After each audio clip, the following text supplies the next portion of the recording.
Hello friends, ये video landmark and recent judgments पे है।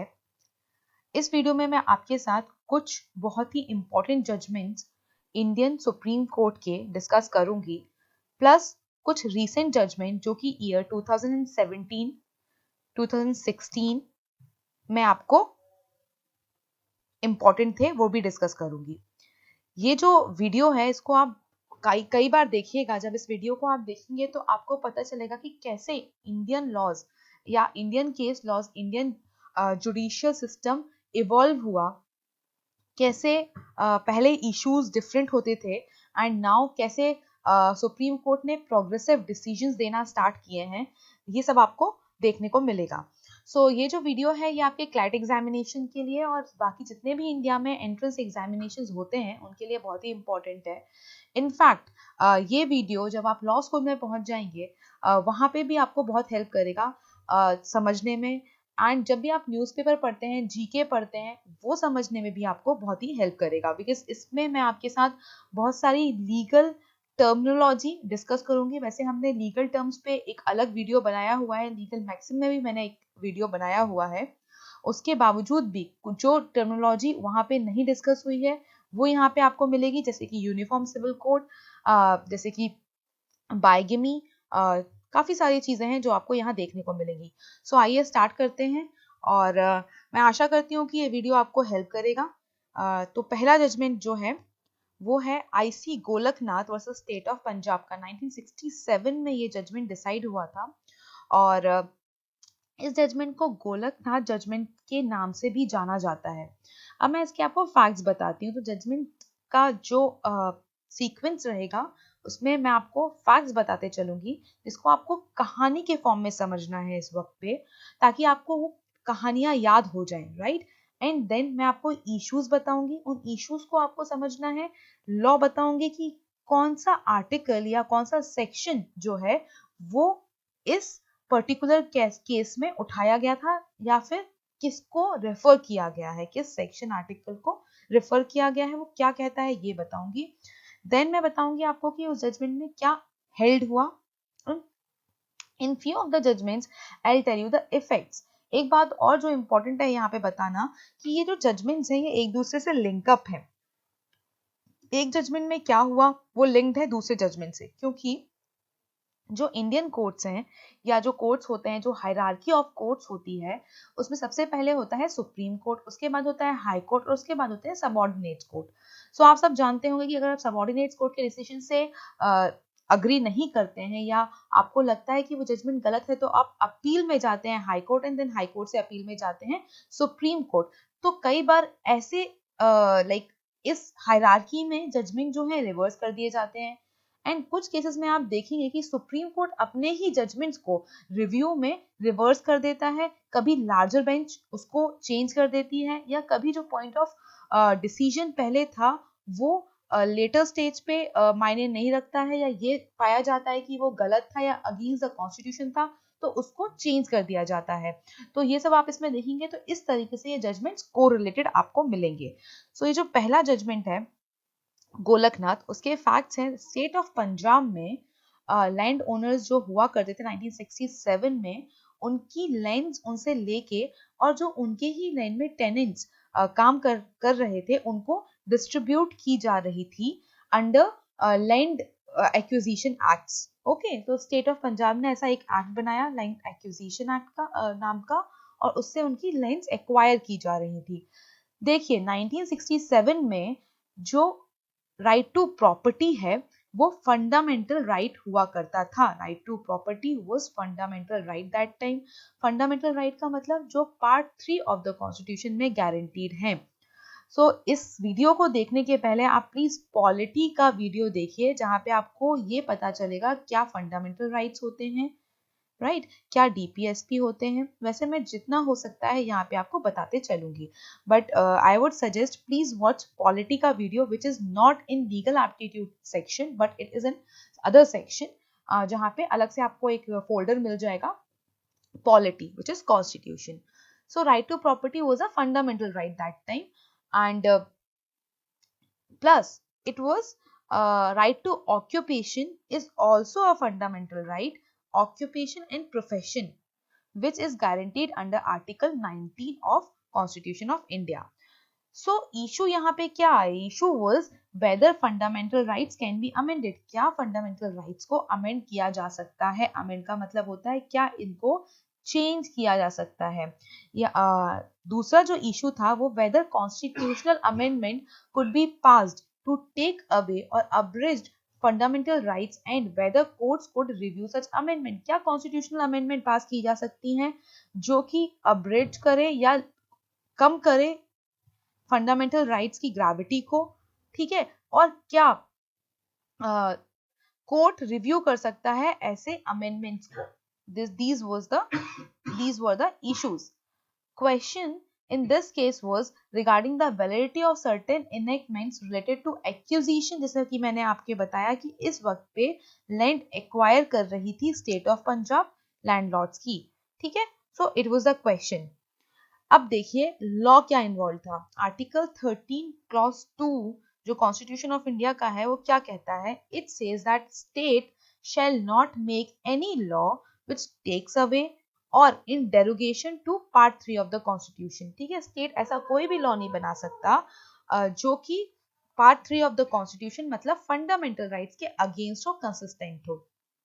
दूसरा लॉ देखते हैं, आर्टिकल 368. आर्टिकल 368 जो है वो अमेंडमेंट का प्रोसीजर बताता है, ठीक है, अमेंडमेंट का प्रोसीजर बताता है.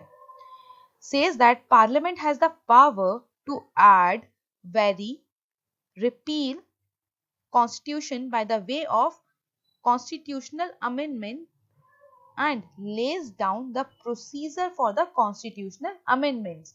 ठीक है, ये आर्टिकल 368 कहता है. आगे देखते हैं हेल्ड क्या हुआ, ये देखते हैं. हेल्ड हुआ कि फंडामेंटल राइट्स जो हैं वो अमेंडेबल नहीं है, मतलब पार्लियामेंट अमेंडमेंट करके, फंडामेंटल अमेंडमेंट मतलब चेंज करके, किस आर्टिकल के तहत? आर्टिकल 368 के तहत चेंज करके, अमेंडमेंट करके फंडामेंटल राइट्स को चेंज या अमेंड नहीं कर सकती क्योंकि फंडामेंटल राइट्स अमेंडेबल नहीं है, ये डिसाइड हुआ. दूसरा ये डिसाइड हुआ amendment of the constitution also comes under the purview of the word law. मैंने आपको क्या समझाया था लास्ट स्लाइड में कि आर्टिकल 13 क्लॉज 2 जो है वो बोलता है कि आप जो लॉ बनाते हैं वो कंसिस्टेंट नहीं होना चाहिए पार्ट 3 ऑफ द कॉन्स्टिट्यूशन का. सो यहाँ पे ये बोल रहा है कि amendment of the constitution also comes under the purview of the word law. ठीक है, अमेंडमेंट जो है वो लॉ मानी जाएगी article 13 clause 2 of the constitution में. क्यों मानी जाएगी? Because article 368 only provides procedure to amend the constitution and it is not a source of power to amend the constitution, and therefore any amendment in the constitution which abridges or takes away the fundamental right is unconstitutional. ठीक है, तो अगर कोई भी ऐसा law parliament बनाती है जो कि अब्रेज करता है या टेक्स अवे लेके खत्म करता है या कम करता है फंडामेंटल राइट्स को सिटीजन से लेता है तो वो अनकॉन्स्टिट्यूशनल होगा.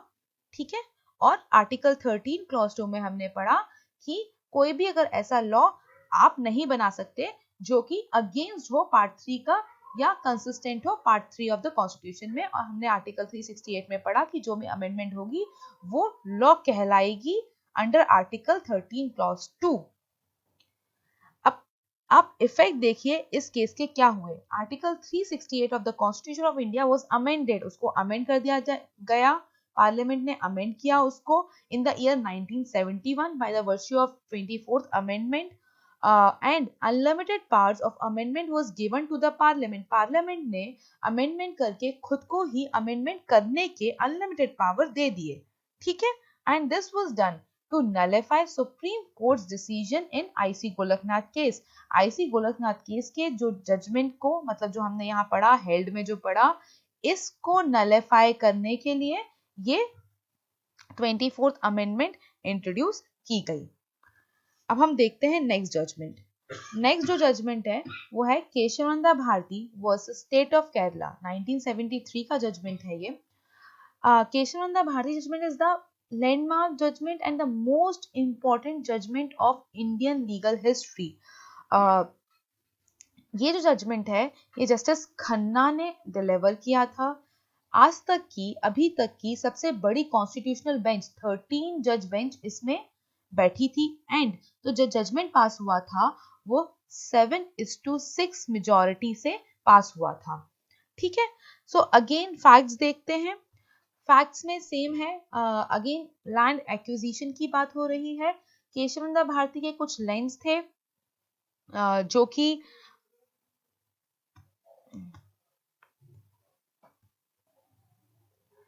मैं आपको इसके फैक्ट्स बता रही थी। इसके जो फैक्ट्स हैं उसमें एक मठ था इन स्टेट ऑफ केरला जिसका मैनेजमेंट केशवानंद भारती संभालते थे। उनकी land by the virtue of land acquisition act ली जा रही थी। अगेन सेम एक्विजिशन को लेके ही केस उठा। एंड इसमें 24th अमेंडमेंट जो हुई थी, जो मैंने आपके साथ गोलकनाथ के इफेक्ट में डिस्कस की कॉन्स्टिट्यूशन ऑफ इंडिया में, इसको चैलेंज किया गया। And issue was raised that what was the extent of amending power. क्या एक्सटेंट है amending power conferred by article 368 ऑफ कॉन्स्टिट्यूशन ऑफ इंडिया। ठीक है, आर्टिकल 368 में जो अमेंडिंग पावर्स दे रखी है उनका क्या एक्सटेंट है। Okay, this was the issue raised in this particular case. Held क्या हुआ इसमें? हेल्ड हुआ the supreme court pronounce the concept of basic structure. इस केस में सुप्रीम कोर्ट ने बेसिक स्ट्रक्चर क्वाइन किया। सुप्रीम कोर्ट ने इस टर्म को यूज किया और कहा held that the parliament can amend any part of the constitution। Parliament किसी भी पार्ट ऑफ द कॉन्स्टिट्यूशन को अमेंड कर सकती है। वहां पे अगर आप पिछला जजमेंट याद करेंगे तो आईसी गोलकनाथ में मैंने आपको समझाया कि आईसी गोलकनाथ में यह हेल्ड हुआ था कि पार्लियामेंट फंडामेंटल राइट्स मतलब पार्ट 3 ऑफ द कॉन्स्टिट्यूशन को अमेंड नहीं कर सकती। लेकिन यहाँ उसको ओवररूल करते हुए कहा गया इन केशवानंदा भारती कि अमेंडमेंट का राइट तो है पार्लियामेंट के पास, लेकिन वो सब्जेक्ट टू वन कंडीशन है। क्या कंडीशन है? कि it should not be against the concept of basic structure. अब मैं आपको बताती हूँ बेसिक स्ट्रक्चर जो है वो होता क्या है। देखिए, बेसिक स्ट्रक्चर को बहुत आम भाषा में अगर हम समझें तो ये वो चीज है जिसके बिना कॉन्स्टिट्यूशन का पर्पस फुलफिल नहीं हो सकता, या फिर जो ऑब्जेक्टिव कॉन्स्टिट्यूशनल मेकर ने अपने दिमाग में रखा था वाइल फ्रेमिंग द कॉन्स्टिट्यूशन, उसे आप बेसिक स्ट्रक्चर बोलेंगे। राइट, जैसे कि एक अगर बॉडी की बात करें तो जो उसका स्केलेटन होता है उसे हम बेसिक स्ट्रक्चर कहते हैं। एंड बाकी जो उसकी आउटर अपीयरेंस होती है, कोई मोटा होता है, कोई थिन होता है, सो दैट डिपेंड्स ओके कि कितना कौन वर्कआउट करता है, what diet one take, so it depends on those particular things. जो स्केलेटन है उसे आप बेसिक स्ट्रक्चर का नाम दे सकते हैं। Basic structure is the basis on which the constitution is based. So Supreme Court said in this particular case that you can change, you can amend the constitution. No doubt parliament has a right to amend the constitution, but it should be subject to basic structure. मतलब you cannot amend it till the extent that it violates the basic structure. ठीक है? It was held that fundamental right cannot be removed or completely changed. Reasonable changes only allowed in public interest। मतलब ये भी कहा गया fundamental rights को आप completely ना रिमूव कर सकते हैं, ना ही हटा सकते हैं, ना ही आप इसको चेंज कर सकते हैं। मतलब इनकी पॉलिसीज को चेंज नहीं कर सकते। लेकिन अगर आप किसी पर्टिकुलर फैक्ट्स में या सर्कमस्टेंसेस में लगता है कि किसी शब्द की जरूरत है, किसी वर्ड की जरूरत है, ठीक है, या सपोज कोई जैसे सोसाइटी इवॉल्व हो रही है, society day by day change हो रही है, तो किसी चेंज की वजह से कुछ नया इनकॉर्पोरेट करना है, जैसे कि आर्टिकल 16 में एंड आर्टिकल 15 में चेंजेस हुए वुमेन डिस्क्रिमिनेशन को लेके, या इकोनॉमिकली बैकवर्ड क्लासेस को लेके, या रिजर्वेशन इन प्रमोशन को लेके, जो रिक्वायरमेंट थी आज के सिनेरियो की, उस पर्टिकुलर टाइम के सिनेरियो की, जब ये अमेंडमेंट किए गए, उनको लेके अमेंडमेंट्स फंडामेंटल राइट्स या पार्ट 3 ऑफ द कॉन्स्टिट्यूशन में किए गए, but it was in public interest and it was not against the basic structure. So ये केस यहाँ पे खत्म होता है। इस केस की बहुत सबसे ज्यादा इंपॉर्टेंस इसलिए है क्योंकि इसमें बेसिक स्ट्रक्चर का डॉक्ट्रिन इनकॉर्पोरेट किया गया था और इस केस में आईसी गोलकनाथ जजमेंट को टोटली ओवररूल करके कहा गया था कि नहीं पार्लियामेंट अमेंड कर सकती है, सिर्फ एक कंडीशन उस पर लगाई गई थी। ठीक है, सो अगले केस की तरफ बढ़ते हैं। अगला केस है Maneka Gandhi versus union of India. 1978 में ये जजमेंट डिसाइड हुई थी। फैक्ट्स क्या थे इस केस के? फैक्ट्स में मेनका गांधी को अब्रॉड जाना था एंड उनका जो पासपोर्ट था वो पासपोर्ट अथॉरिटी ने इम्पाउंड कर लिया था। इम्पाउंड का मतलब होता है जब्त कर लिया था। ठीक है, सो मेनका गांधी ने इस बेसिस पे केस स्टार्ट किया और कहा that it is against fundamental right, it is against my right guaranteed by constitution under article 21 which says right to life and personal liberty। उसने कहा कि ये मेरा right to life and personal liberty के against है कि आप मेरा पासपोर्ट सीज कर रहे हैं एंड आप मेरे को अब्रॉड नहीं जाने दे रहे हैं। इट वॉज अ स्टोरी और द फैक्ट्स। अब फैक्ट्स को बेहतर होगा स्टोरीज के फॉर्म में समझें ताकि आपको फैक्ट्स लंबे समय तक याद रहे। ठीक है, सो यहाँ पे इशू क्या हुआ? इशू उठा whether right to go abroad is a part of personal liberty. क्या राइट टू गो अब्रॉड जाने का जो राइट होता है, अधिकार होता है, ये पर्सनल लिबर्टी का राइट है?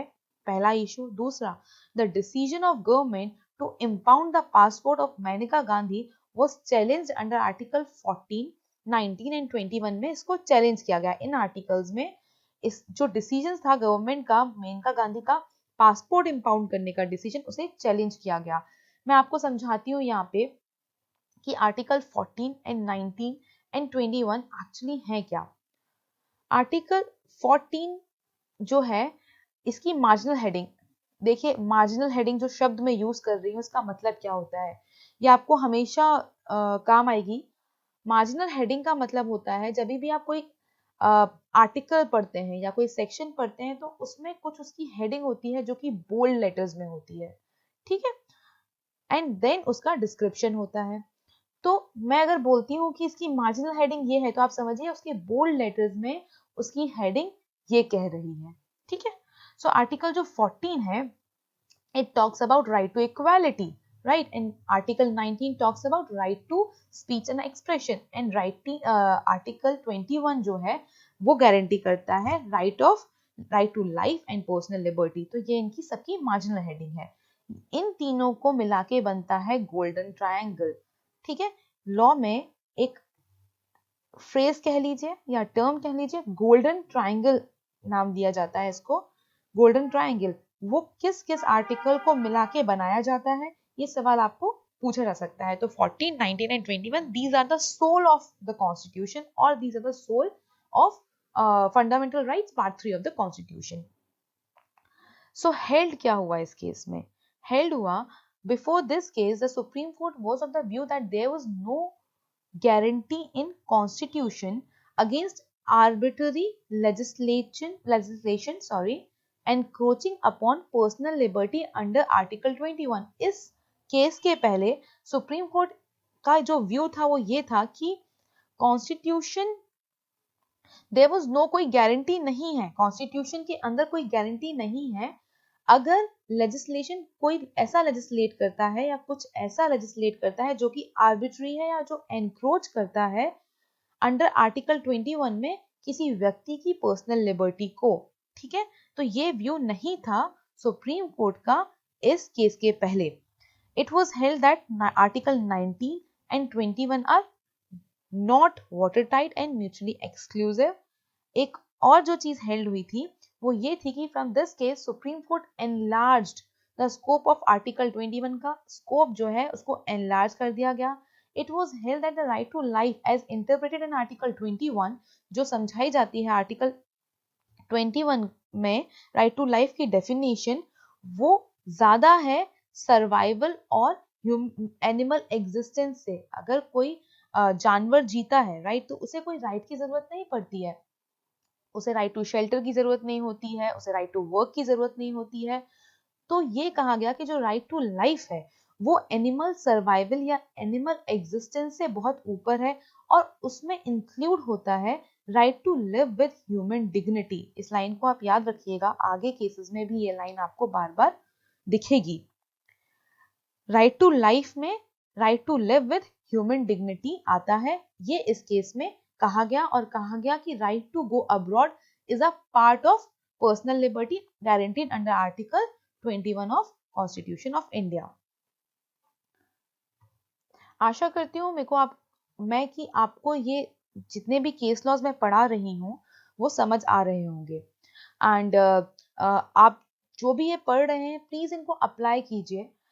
इनको आप जब भी आप कोई न्यूज़ रिपोर्टिंग पढ़ते हैं, आप एडिटोरियल पढ़ते हैं न्यूज़पेपर का, वैसे बताती हूँ मैं कि एडिटोरियल न्यूज़पेपर का वो पार्ट होता है जिसमें जो भी इश्यूज हैं उनका ऑथर्स द्वारा एक बहुत अच्छा विश्लेषण किया जाता है, right. And it is a kind of not news. क्या होती है न्यूज? सपोज इतना सा पार्ट होती है, एडिटोरियल जो होता है वो उस न्यूज पे बहुत ही अच्छी रिपोर्ट पेश करता है, बहुत ही एक रिपोर्ट जो कि एग्जॉस्टिव होती है वो पेश करता है, तो उसे हम एडिटोरियल का नाम देते हैं। न्यूज़पेपर में अलग से सेक्शन होता है एडिटोरियल का, आप उसे पढ़िए। एडिटोरियल में काफी लीगल पार्ट पे न्यूज आती हैं, जब आप उन्हें पढ़ेंगे रेगुलर बेसिस पे तो जितने भी केस मैं आपको यहाँ पढ़ा रही हूँ ये आपको कभी ना कभी वहां पे दिखेंगे। जितने भी टर्म्स मैं यहाँ समझाऊंगी वो आपको स्ट्राइक करेंगे वहां पे, तब आप इन केसेस की इंपॉर्टेंस धीरे धीरे समझ पाएंगे। एंड बाय द टाइम आप जब लॉ स्कूल में पहुंचेंगे तो आप काफी कुछ इंडियन लीगल सिस्टम के बारे में या इंडियन जुडिशियल प्रूडेंस जिसे हम कहेंगे उसको आप समझ चुके होंगे, ठीक है। So let's take the case Minerva mill versus union of India, 1980 का केस है ये।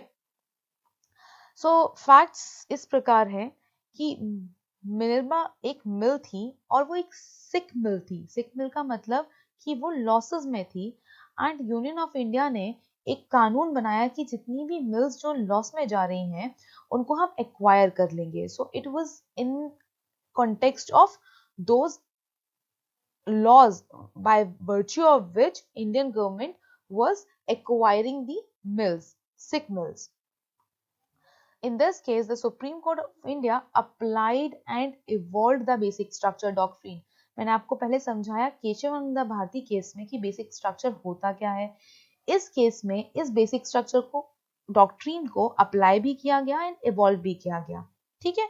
The ruling struck down section 4 and 55 of Constitution 42nd Amendment Act, which had added clause 4 and 5 to Article 368, giving the Parliament unfettered power to amend the Constitution, and also provides that the constitutional amendment done under Article 368 are not subject to judicial review, ठीक है। So Section 4 and 55 constitutional 42nd amendment के जो कि जोड़ते थे clause 4 and clause 5 article 368 में, उसको struck down कर दिया गया, ठीक है। और ये भी कहा गया कि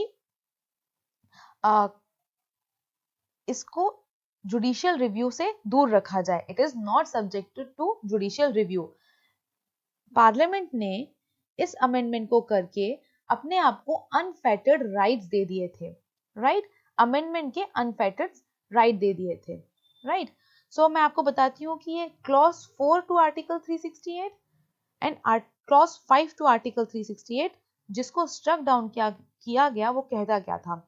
क्लॉज 4 कहता था no amendment of this constitution including the provisions of part 3 made under this article, whether before or after the commencement of section 55 of the Constitution 42nd Amendment Act 1970 can be questioned in the court of law।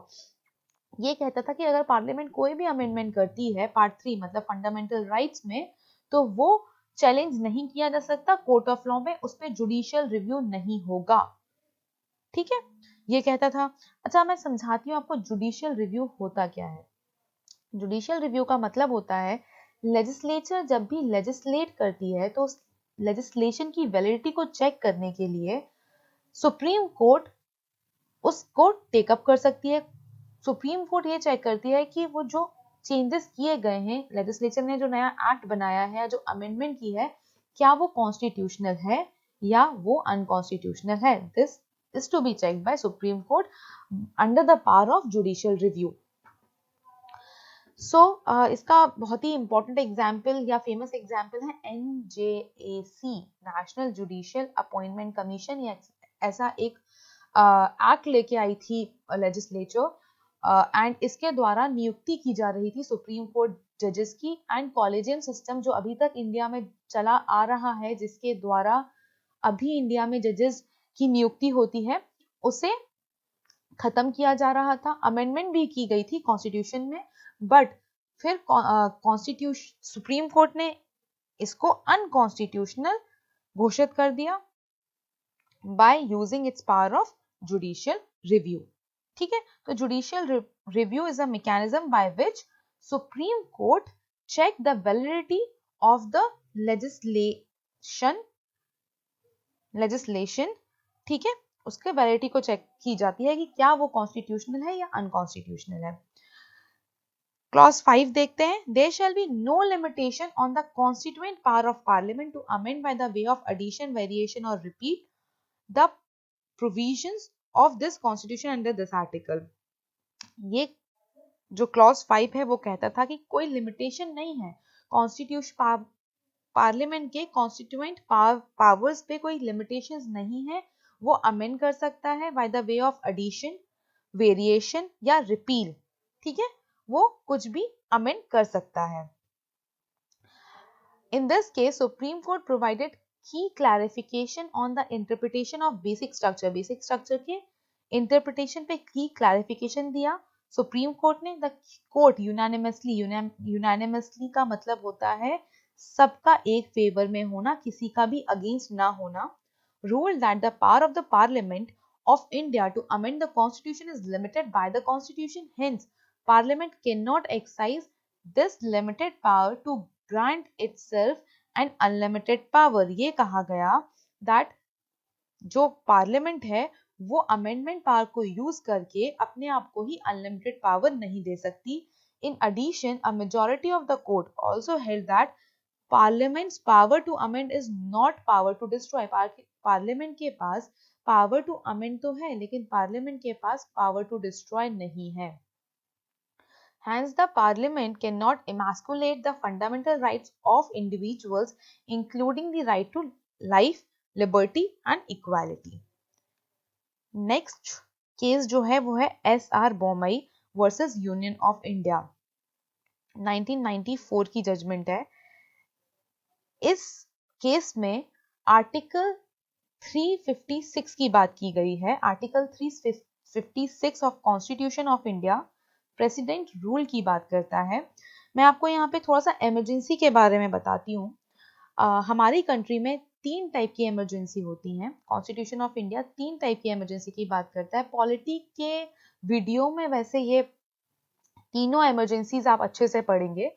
तो as of now पहली जो emergency होती है वो होती है national emergency, जो कि आर्टिकल 352 में दी हुई है। दूसरी होती है स्टेट इमरजेंसी, ठीक है, जो कि article 356 of constitution of India में है, जिसे हम प्रेसिडेंट रूल भी बोलते हैं। तीसरी है फाइनेंशियल इमरजेंसी, जो आर्टिकल 360 में है। ओके, एंड आज तक हमारी कंट्री में फाइनेंशियल इमरजेंसी नहीं लगी है। मैं आशा करती हूँ कि कभी भी ऐसी सिचुएशंस क्रिएट ना हो कि फाइनेंशियल इमरजेंसी से हमारी कंट्री को गुजरना पड़े। ओके, सो यहाँ पे जो ये केस है इसमें क्या इशू था, whether the president has unfettered powers to issue proclamation under Article 356 Clause 1 of the Constitution of India। क्या प्रेसिडेंट के पास अनफेटर्ड पावर्स हैं कि वो प्रोक्लेमेशन इशू कर पाए article 356 Clause 1 of constitution of India में। ठीक है, बेसिकली प्रेसिडेंट रूल लगाने के क्या प्रेसिडेंट्स के पास पावर्स हैं, अनफेटर्ड पावर्स हैं। तो ये हेल्ड किया गया the power of president to issue proclamation under article 356 is not absolute. वो जो पावर है वो एब्सोल्यूट नहीं है एंड आर्बिट्ररी नहीं है, and it is subject to judicial review. ये जुडिशियल रिव्यू के परव्यू में आता है। मतलब अगर आप प्रेसिडेंट रूल लगाता है प्रेसिडेंट, तो उस पे कोर्ट जुडिशियल रिव्यू कर सकती है, उसको कोर्ट ऑफ लॉ में ये वे कर सकती है कि वो कॉन्स्टिट्यूशनल है या अनकॉन्स्टिट्यूशनल है। The supreme court of India said that it is well settled that article 356 is an extreme power, ठीक है, and it is to be issued as last resort। ये कहा गया कि आर्टिकल 356 जो है वो एक्सट्रीम पावर है एंड उसको एज अ लास्ट रिजॉर्ट के पावर में यूज किया जाएगा, where it is sure that there is an impasse and constitutional machinery in the state has collapsed। देखिए प्रेसिडेंट रूल कब लगता है, जब एडमिनिस्ट्रेटिव जो फंक्शनिंग मशीनरी होती है वो कोलैप्स कर जाती है, मतलब वहां का जो एडमिनिस्ट्रेशन है उस स्टेट को नहीं संभाल पाता है, उस वक्त में प्रेसिडेंट रूल लगता है। और प्रेसिडेंट रूल लगने का मतलब ये होता है कि अब वहां का जो भी एडमिनिस्ट्रेशन है वो सेंटर के हाथ में चला गया, मतलब अब सेंटर उसको संभालेगी। इसका बेस्ट एग्जांपल ये आप समझिए, आप गवर्नमेंट में जब क्राइसिस हुआ था एंड अरविंद केजरीवाल ने दिल्ली से रिजाइन कर दिया था, सीएम के पद से रिजाइन कर दिया था, तो उस वक्त पे प्रेसिडेंट रूल दिल्ली में लगाया गया था। The Supreme Court of India said that it is a well settled that Article 356 is an extreme power and it is to be used as last resort in cases where it is sure that there is an impasse and the constitutional machinery in a state has collapsed। जब constitutional machinery state की collapse कर जाती है तब the president cannot impose precedent rule on state at his whim without reasonable cause. President ऐसा नहीं है कि बिना रीजनेबल कॉज बताए अपनी विम एंड फैंसी पे जब उसका मन करे तब किसी स्टेट में प्रेसिडेंट रूल लगा दे। नेक्स्ट जो केस है वो है Vishakha and others versus state of Rajasthan.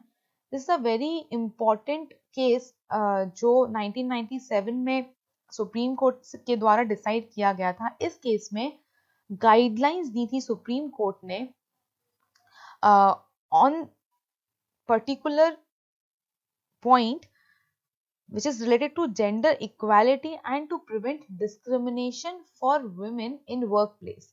ठीक है, तो fundamental right to carry on an occupation, trade और प्रोफेशन। देखिए चाहे वो किसी भी मेल हो या फीमेल हो, सबके पास फंडामेंटल राइट है जो कि गारंटीड है अंडर आर्टिकल 19 कि वो ट्रेड प्रोफेशन या कोई भी जॉब करे, जॉब पे जाए। लेकिन ये देखा जा रहा था कि उस वक्त पे working environment is not safe, was not safe for women, right. वैसे अगर मैं इसके फैक्ट्स बताऊं तो ये एक केस हुआ था आफ्टर एन इंसिडेंट जिसमें एक धौलाकुआं जो कि एक जगह है दिल्ली के अंदर, वहां से एक एम्प्लॉय जो कि बीपीओ में काम करती थी, उसको जब वो ऑफिस से वापस आ रही थी या वहां पे वेट कर रही थी तो वहां से उसका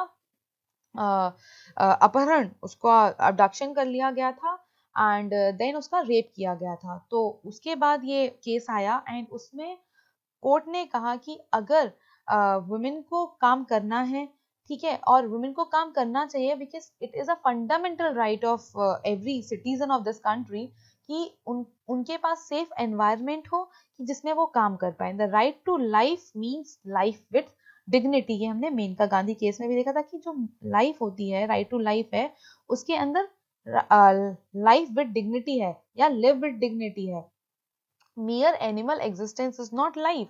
the primary responsibility for ensuring such safety, ये जो सेफ्टी होनी चाहिए और लेडीज के लिए, वो कौन इंश्योर करेगा? वो काम है लेजिस्लेचर का एंड एग्जीक्यूटिव का। उन्हें ऐसा एक मैकेनिज्म, एनफोर्समेंट मैकेनिज्म बनाना चाहिए जिससे कि वुमेन जो है वो सेफ महसूस करें और बाहर जाएं काम करने के लिए। However, instance of sexual harassment resulting in violation of Article 14, 19 and 21 are brought under Article 32।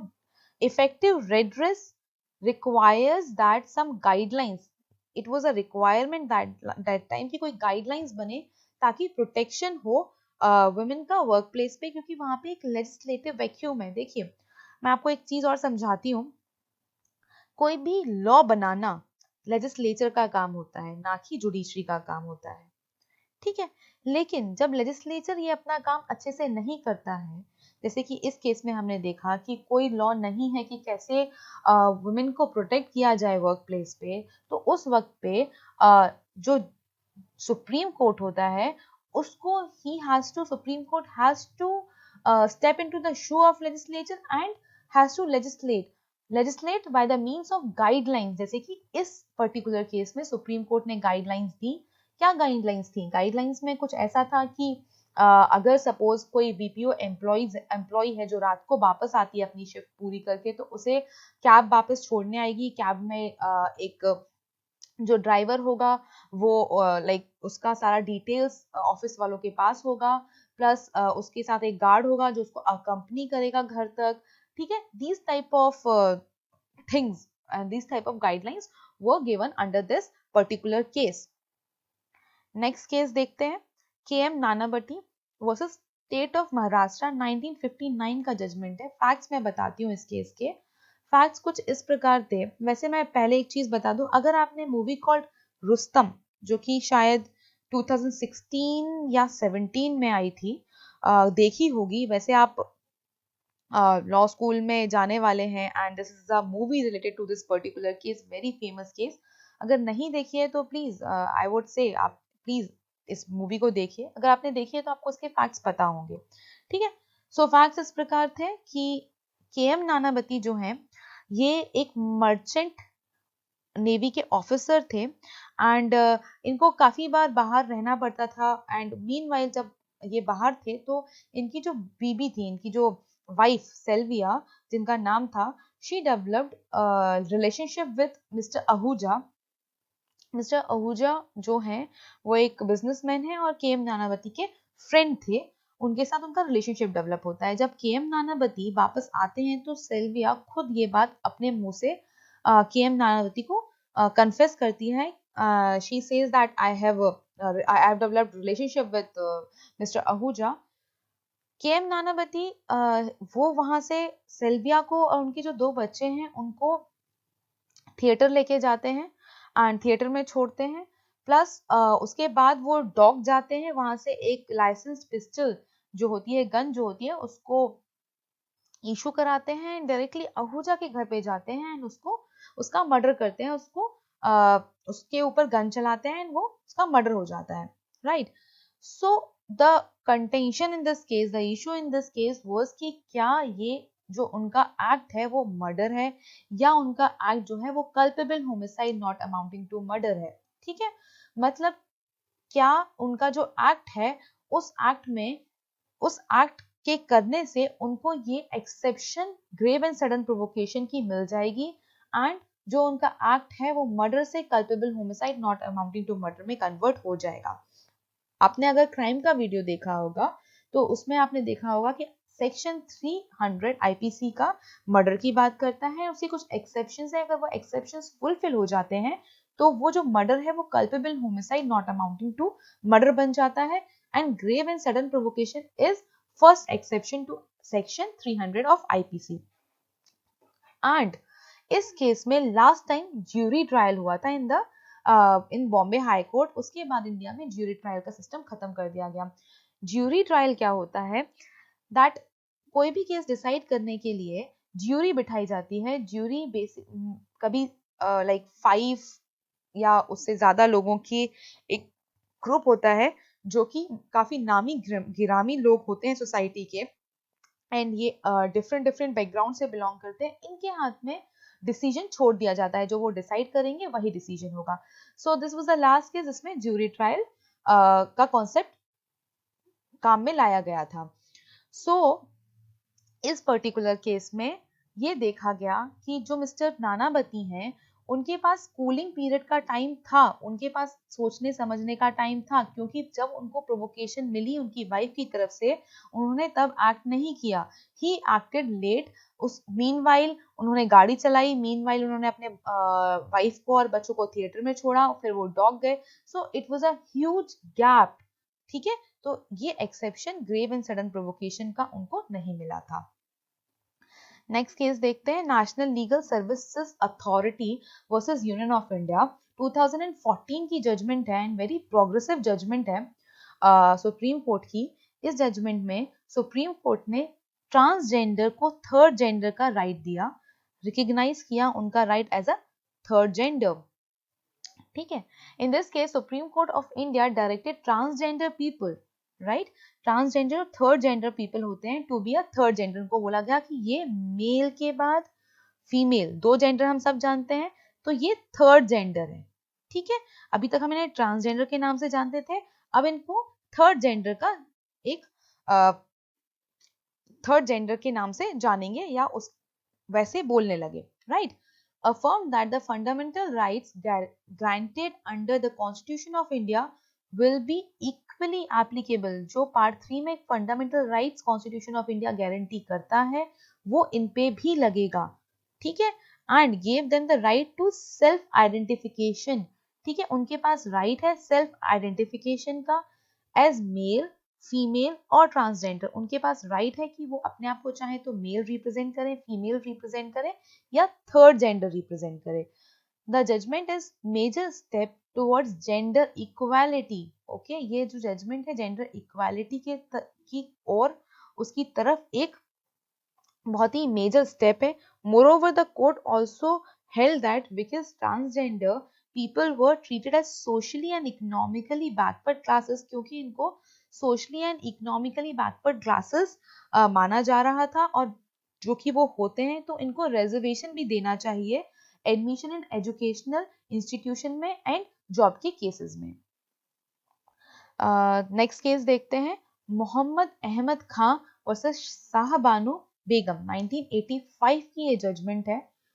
इस जजमेंट में जो इशू था वो ये था कि सेक्शन 125 सीआरपीसी का जो बात करता है मेंटेनेंस की, 125 बात करता है maintenance to spouse, to parents, to children.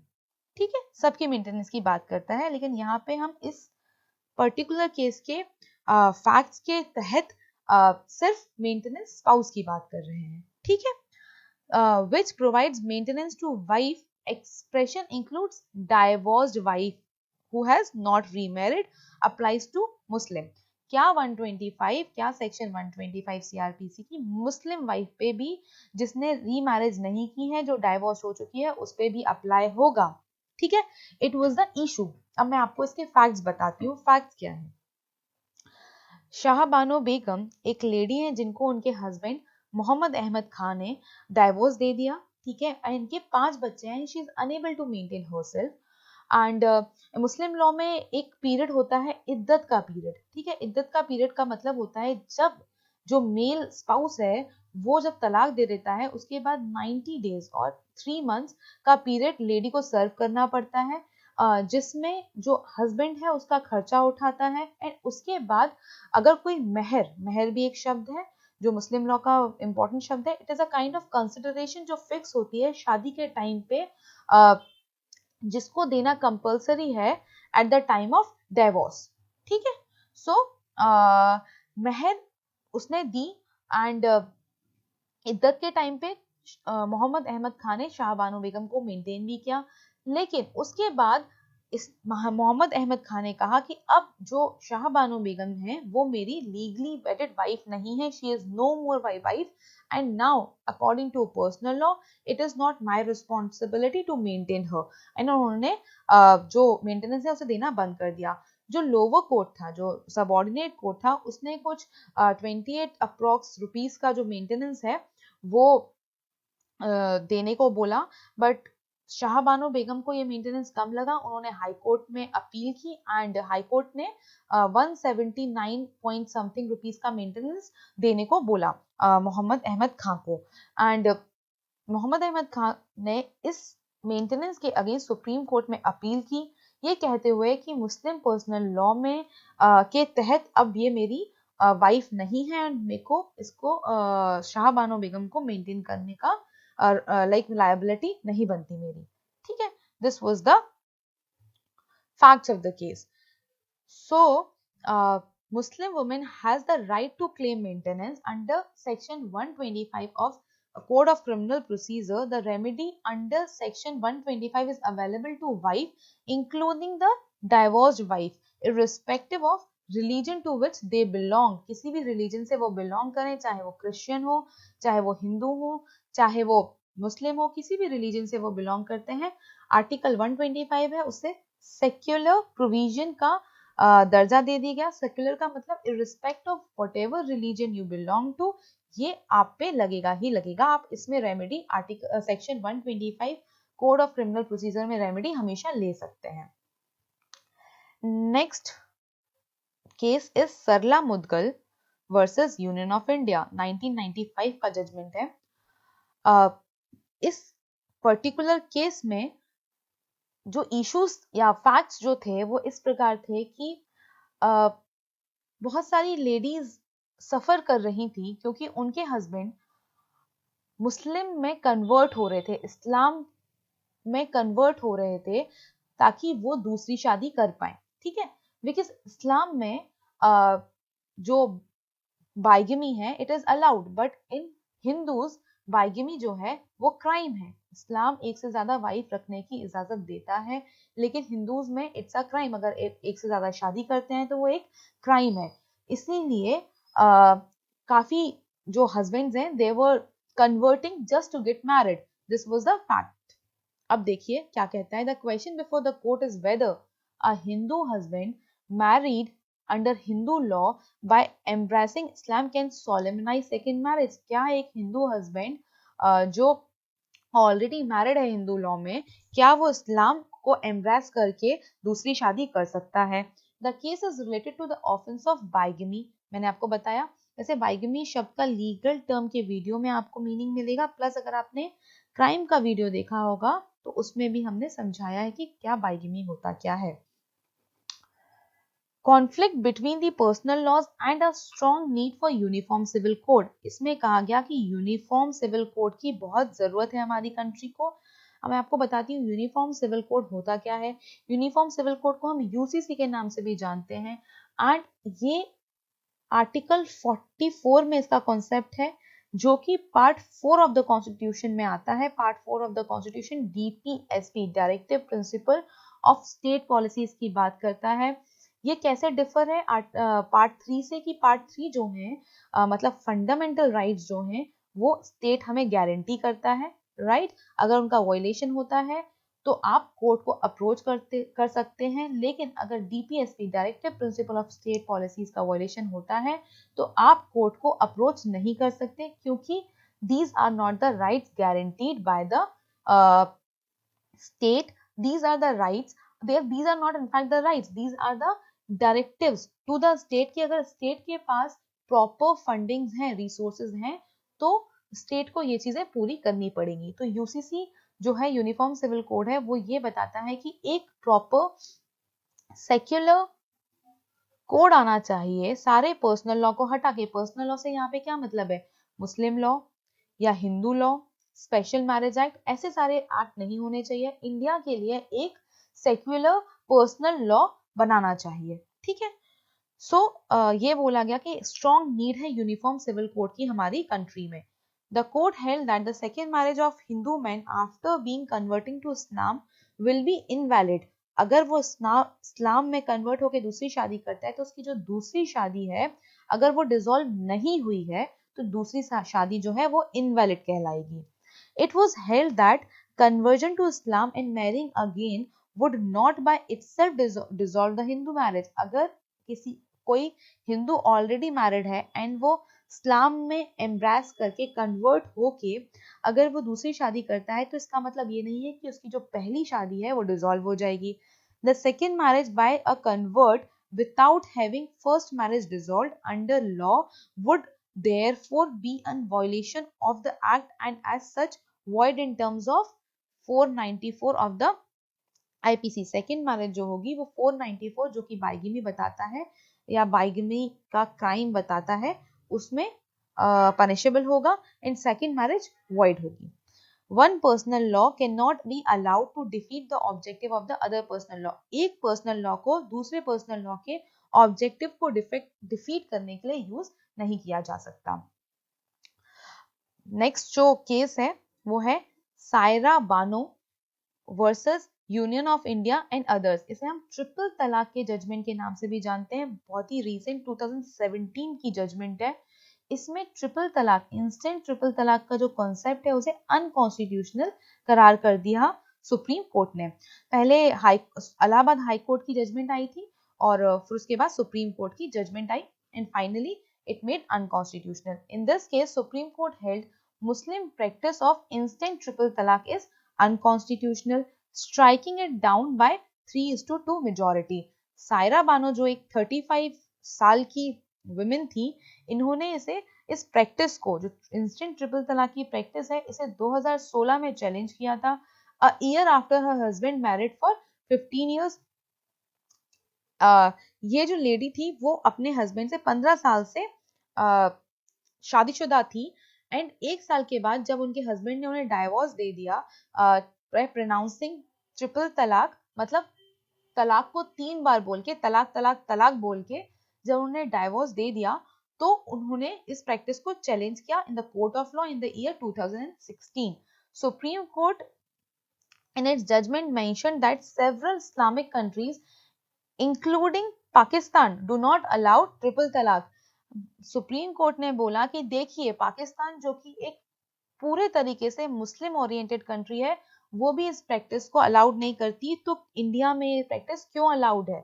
ठीक है। एंड कहा कि लेजिस्लेचर को जल्द से जल्द इस पे लॉज बनाने चाहिए। इसको अभी फिलहाल अनकॉन्स्टिट्यूशनल करार कर दिया और पनिशेबल भी कहा कि अगर कोई ऐसा करता है तो वो पनिशेबल भी होगा।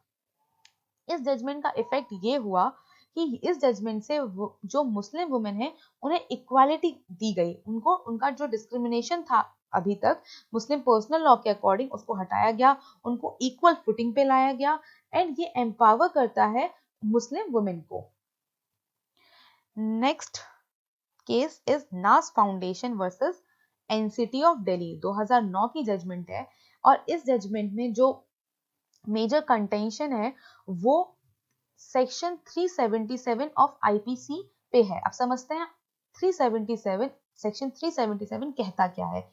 ये अननेचुरल ऑफेंसेस की बात करता है। अब अननेचुरल ऑफेंसेस ये होते हैं, देखिए, जो नेचर है वो इंटरकोर्स मेल का एंड फीमेल का अलाउड करता है।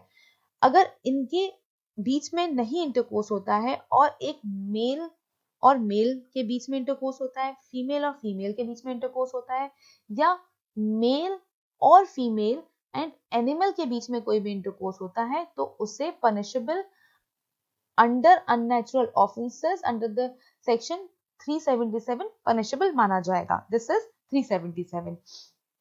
So the Delhi high court declared that section 377 IPC जो है, जो कि होमोसेक्सुअलिटी को क्रिमिनलाइज करता है, उसको पनिशेबल करता है, वो इज अनकॉन्स्टिट्यूशनल। वो एक अनकॉन्स्टिट्यूशनल प्रोविजन है एंड वो वायलेटिव है, वो वायलेट करता है फंडामेंटल राइट जो कि गारंटीड है अंडर आर्टिकल 14, 15 एंड 21। इनमें जो फंडामेंटल राइट गारंटीड हैं इनके वायलेशन में है। ठीक है। लेकिन later Suresh Kumar Kaushal and another versus Naz foundation 2013 में एक जजमेंट आई सुप्रीम कोर्ट की। देखिएगा, पहला जो जजमेंट था वो दिल्ली हाई कोर्ट का था। अब सुप्रीम कोर्ट की डिसीजन 2013 में आई और उसने स्ट्रक डाउन कर दिया नास फाउंडेशन के जजमेंट को और कहा कि जो सेक्शन 377 है आईपीसी का, वो कॉन्स्टिट्यूशनल है। It is not unconstitutional and it does not suffer from any constitutional infirmity and has left on the legislature. ये legislature पे छोड़ दिया गया to deal with the legality of the section. क्या section legal है या नहीं है, ये छोड़ दिया गया legislature पे कि वो इसे चाहे तो स्क्रैप कर दे, चाहे तो स्ट्रक डाउन कर दे। क्योंकि आपको मैंने पहले ही बताया था, लॉ बनाना लेजिस्लेचर का काम है, ना कि सुप्रीम कोर्ट या किसी भी कोर्ट का काम है। सो इसमें एक नोट भी लिखा हुआ है, उसे मैं एक्सप्लेन करती हूँ। Suresh Kumar Kaushal and others versus Naz foundation and others is under consideration before supreme court after the judgement in the case of justice KS Puttaswamy versus union of India, एक ये रीसेंट जजमेंट, मैं आपको ये जजमेंट आगे पढ़ाऊंगी। इसको हम राइट टू प्राइवेसी केस के नाम से भी जानते हैं। इसमें इसको कंसीडर किया गया क्योंकि इस केस में कहा गया कि right to privacy is a fundamental right. तो अगर वो फंडामेंटल राइट है तो कैसे 377 कॉन्स्टिट्यूशनल है, इस बात को कंसीडर किया गया और ये अवेटेड जजमेंट है अभी। Next is Bhagwan Das versus state and city of Delhi, 2011 का ये जजमेंट है। इसमें death penalty for honour killings. अब मैं आपको समझाती हूँ ऑनर किलिंग्स क्या होता है। ऑनर किलिंग्स का मतलब होता है अपने मान के लिए, अपने ऑनर के लिए किसी की को किल कर देना, किसी का मर्डर कर देना। ठीक है, सो ये वर्ड पॉपुलर हुआ था 2014, 15 एंड 16 के करीबन, जब खाफ पंचायत का कॉन्सेप्ट आया था या खाफ पंचायत पॉपुलर हुए थे, न्यूज में आए थे in the state of Haryana. Basically वहां पे ये पंचायत सिचुएटेड थे और ये कई बार ऐसे ऑर्डर्स भी देते थे कि सपोज एक मेल एंड फीमेल एक दूसरे से प्यार करते हैं, शादी करना चाहते हैं, but they belong to different community. So जो फीमेल के घर वाले हैं वो मेल को मार देंगे या इसके घर वाले इन दोनों को मार देंगे। दैट इज ऑनर किलिंग, क्योंकि उनको ऐसा लगता है घर वालों को कि अगर इनकी शादी हो जाती है so it will bring a bad name to our family. So what they do, वो रिलेटिव्स इनको मार देते हैं and that is honor killing. In this case, the Supreme Court has held that honor killing for whatever reason, किसी भी reason से अगर honor killing होती है वो rarest and of rare cases के purview में आती है। जो ये rarest of rare case है, these are the exceptional cases जो societal conscience को hamper करते हैं, उनको हिला देते हैं। In the case of Bachchan Singh versus state of Punjab, ये टर्म यूज हुआ था और उसमें कहा गया था कि कौन कौन से केसेस होंगे, किस कैटेगरी के केसेस होंगे जो कि रेयरेस्ट ऑफ रेयर केस की कैटेगरी में आएंगे। सो इस पर्टिकुलर केस में कहा गया अगर कोई भी ऑनर किलिंग का केस होता है तो वो रेयरेस्ट एंड रेयर केस में आएगा एंड वो डिजर्व करेगा death punishment. It is the time to stamp out these barbaric feudal practices, जो पुराने जमाने की ये प्रैक्टिसेस हैं, या बार्बरिक का मतलब बहुत ही घिनौनी जो प्रैक्टिसेस हैं, हीनियस प्रैक्टिसेस हैं, इनको अब टाइम है खत्म करने का। And this is necessary as a deterrent for such outrageous uncivilised behaviour. देखिए अगर कोई मेल है एंड फीमेल है and they both are above 18, so law भी उन्हें राइट देता है कि वो in the case of female अगर वो 18 है और in the case of male अगर वो 21 है, सो लॉ भी उन्हें राइट देता है कि वो अपनी कंसेंट से शादी कर सकते हैं, राइट। सो अगर वो किसी डिफरेंट कम्युनिटी से बिलोंग करते हैं, सो फिर भी अगर वो शादी करना चाहते हैं तो it's their own like decision. One can not come in between and for their family owner one can not kill anybody. ठीक है, नेक्स्ट जो केस है वो है स्टेट ऑफ तमिलनाडु वर्सेस के बालू। 2017 में ये केस डिसाइड हुआ था। इस केस में सुप्रीम कोर्ट ने कहा था कि 500 मीटर के दायरे, हाईवे से 500 मीटर के दायरे पे कोई लिकर शॉप नहीं होनी चाहिए। ठीक है, तो supreme court ordered closure of all the liquor shops along national highways and state highways, stressing on the need to improve road safety. आप सभी जानते हैं ड्रिंक करके ड्राइव करना बहुत रिस्की होता है एंड मेजर जो मेजॉरिटी ऑफ एक्सीडेंट्स हमारी कंट्री में होते हैं वो इसी वजह से होते हैं, राइट। तो रोड सेफ्टी को मद्देनजर रखते हुए सुप्रीम कोर्ट ने ये डिसीजन पास किया and a bench headed by, उस वक्त पे जो टीएस ठाकुर चीफ जस्टिस थे, उन्होंने रूल किया that there should not be any liquor shop within 500 meters of such highways and they should not be visible from the roads, and liquor shop को road से ऐसे जगह होना चाहिए ताकि वो रोड से दिखे भी ना, विजिबल भी ना हो। नेक्स्ट केस है Shreya single versus union of India. 2015 में ये केस डिसाइड हुआ था। इस केस में सुप्रीम कोर्ट ने section 66A of information technology act को स्ट्रक डाउन किया था। ये कहते हुए कि ये एक अनकॉन्स्टिट्यूशनल प्रोविजन है। अब मैं आपको इसके फैक्ट समझाती हूँ।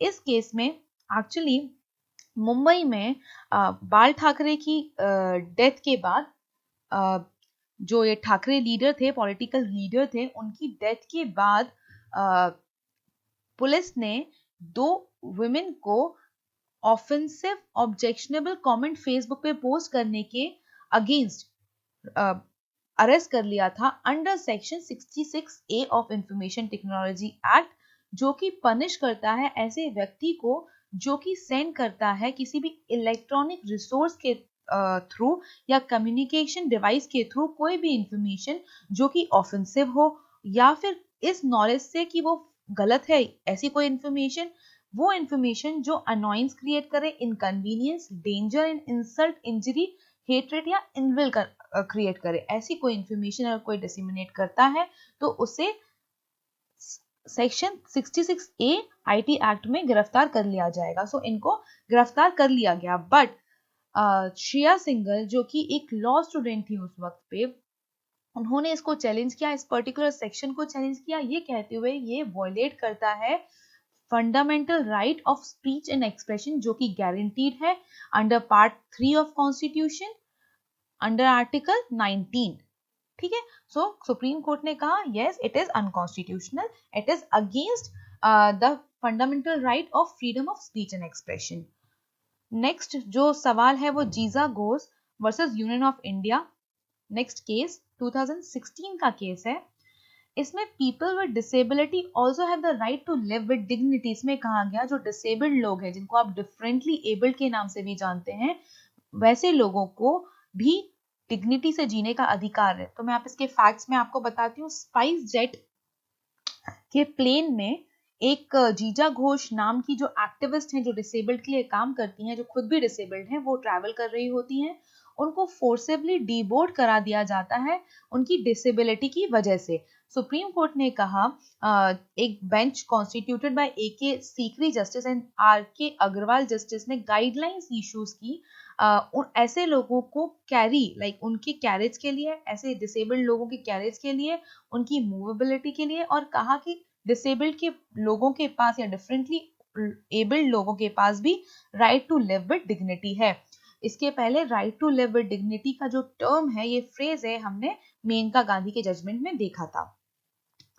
नेक्स्ट 2017 का जजमेंट है Arjun Gopal and others versus union of India and others. इस पर्टिकुलर जजमेंट में एनवायरमेंट पोल्यूशन को मद्देनजर रखते हुए in the region of NCR national capital region, मतलब दिल्ली और जो उसके आसपास का एरिया है जिसमें गुड़गांव आता है, नोएडा आता है, इन सब में क्रैकर मतलब जो पटाखे होते हैं उनको बैन करने का ऑर्डर पास हुआ, क्योंकि पोल्यूशन लेवल बहुत ज्यादा बढ़ रहा था। और हर साल पिछले काफी सालों से ये देखा जा रहा है कि पोल्यूशन लेवल के बढ़ने की वजह से, स्मॉग के बढ़ने की वजह से लोगों को दिखाई नहीं देता है, विजिबिलिटी बिल्कुल नील हो जाती है, जिसकी वजह से बहुत सारे एक्सीडेंट्स होते हैं रोडों पे, लोग जो पब्लिक है उसे इनकन्वीनियंस होता है। प्लस पोल्यूशन बढ़ता है तो जो लोग रेस्पिरेटरी प्रॉब्लम से गुजर रहे होते हैं, या जो एल्डरली पीपल होते हैं, ओल्डरली पीपल होते हैं, प्लस जो ओल्डर पीपल्स, जो बच्चे होते हैं, किड्स होते हैं, न्यू बॉर्न्स होते हैं, उनको काफी सारी डिफिकल्टीज होती हैं। सो सुप्रीम कोर्ट ने इस सब को मद्देनजर रखते हुए 2017 अक्टूबर में ये डिसीजन दिया कि जो भी लाइसेंसी होल्डर हैं क्रैकर्स बेचने के लिए, जिनके पास लाइसेंस है, उनका लाइसेंस कैंसिल कर दिया जाए और कोई सेल नहीं होगी दिवाली पे क्रैकर्स की। Next justice KS Puttaswamy versus union of India 2017 का जजमेंट है, जिसे आप राइट टू प्राइवेसी के जजमेंट से भी जानते हैं। बहुत ही एक लीडिंग जजमेंट है हमारी इंडियन लीगल हिस्ट्री में। इसके पहले जो राइट टू प्राइवेसी है उसे फंडामेंटल का राइट का दर्जा नहीं दिया गया था। बहुत सारे केसेस में ये कहा गया था कि ये एक फंडामेंटल राइट नहीं है अंडर आर्टिकल 21। और आर्टिकल 21 क्या कहता है, इसकी मार्जिनल हेडिंग क्या कहती है, right to life and personal liberty. जब आप आर्टिकल 21 पढ़ेंगे तो इसका जो मार्जिनल हेडिंग है या जो आर्टिकल का डिस्क्रिप्शन है वो करीबन 2 या 2.5 लाइन का है, लेकिन इसका जो इंटरप्रिटेशन है वो बहुत वाइड है। बहुत सारे राइट्स, जैसे right to shelter, right to employment, there are thousand of rights जो फंडामेंटल राइट होते हैं अंडर आर्टिकल 21। तो वैसे ही राइट टू प्राइवेसी भी एक फंडामेंटल राइट है अंडर आर्टिकल 21। ये कहा गया इस पर्टिकुलर केस में। तो in a historic judgment on 24th August 2017, a 9-judge constitutional bench of Supreme Court of India has declared that right to privacy is a fundamental right and is protected under Article 21 of the Constitution. Article 21 of the Constitution Part 3 मतलब fundamental right के में fall करता है। Next बहुत ही important case है ये, Shyam Narayan Chouksey versus union of India. इसे नेशनल एंथम केस भी बोला जाता है। इसमें सुप्रीम कोर्ट ने 30 नवंबर 2016 को कहा कि नेशनल एंथम प्ले करना before every movie is compulsory in cinema halls, right, and audience को उसमें रिस्पेक्ट के लिए उठना भी पड़ेगा। मतलब जब नेशनल एंथम प्ले होगा the audience has to stand. this was made compulsory or mandatory in 2016 on 30th November, but इस पर्टिकुलर केस को रिव्यू किया गया सुप्रीम कोर्ट ने, and on 9th January 2018 very recently held that national anthem in cinema hall, playing of national anthem in cinema hall before a movie is just mere directly, it's not mandatory, but अगर cinema hall authority ये decide करती है कि हाँ हम national anthem बनाएंगे, play करेंगे, तो the audience has to stand up in respect of the national anthem subject to the exception. Exceptions इसमें क्या दे रखे थे कि सपोज कोई डिफरेंटली एबल्ड है या somebody is not feeling good, वो किसी बीमारी से ग्रस्त है, खड़ा नहीं हो सकता, तो उसको एक्सेप्शंस दे रखे हैं। सो ये केस डिसाइड हुआ, पहले मैंडेटरी किया एंड फिर उसको रिवर्स करके डायरेक्टरी कर दिया। मतलब ये कहा गया कि it is not compulsory now, it is left now on the option of cinema hall authorities.